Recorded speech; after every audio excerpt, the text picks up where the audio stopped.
Today we are going to study about the normal curve, or the use normal distributions.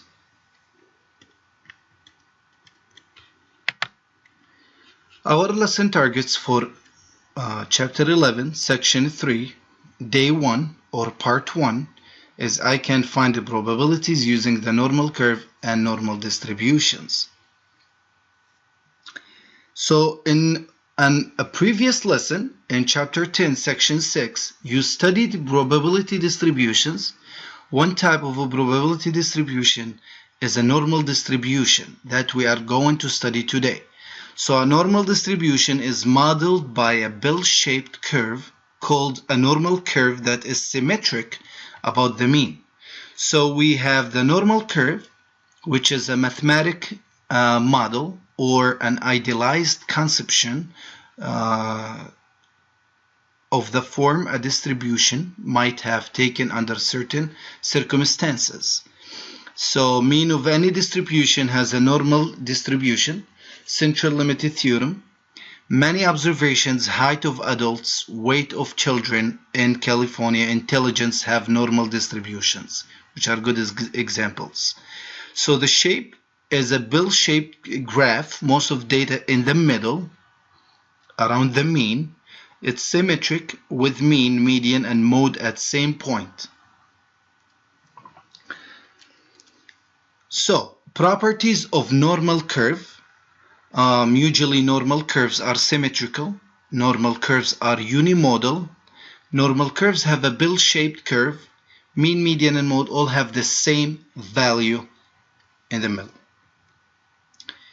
So this is an important chart in page 757 from your textbook, and I'm hoping to see this chart in your notebook. So please take notes. The areas under a normal curve.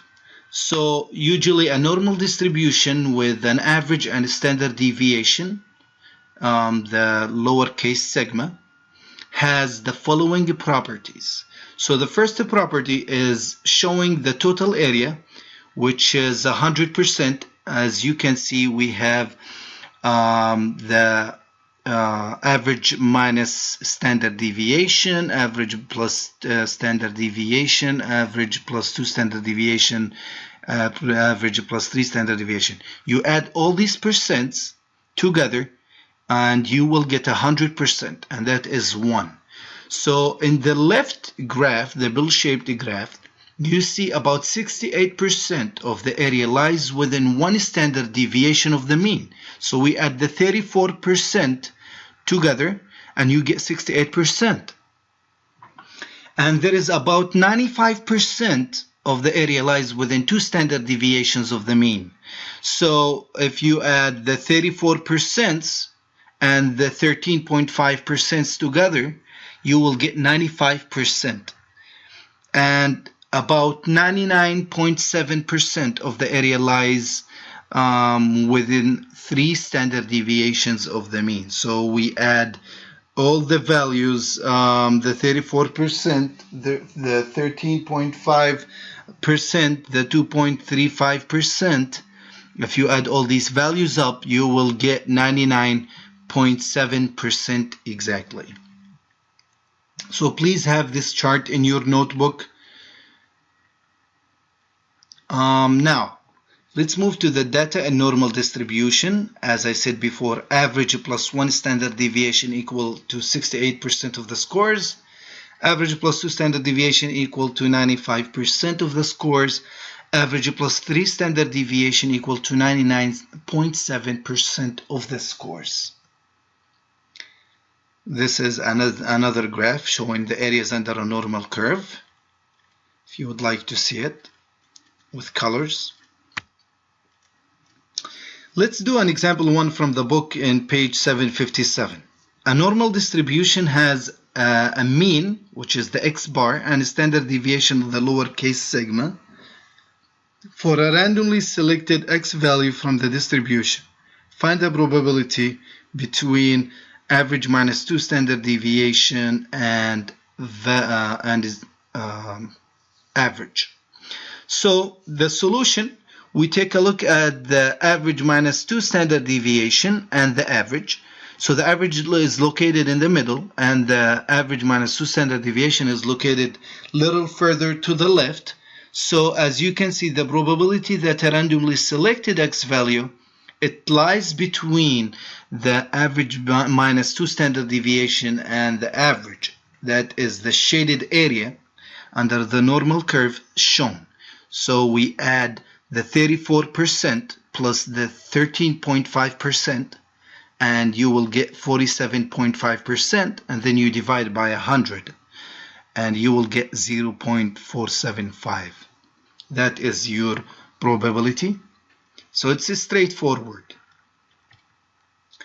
Example 2, as you can see, the blood cholesterol readings for a group of women are normally distributed with mean of 172 and a standard deviation of 14. So they're asking in part A, about what percent of the women have readings between 158 and 186. So as you can see, the readings of 158 and 186 represent one standard deviation on either side of the mean. So on either side, it represents one standard deviation. So as shown below in the cholesterol readings, so 68% of the women have readings between 158 and 186. So it goes up by 14 from one level to another. So you add just the 34%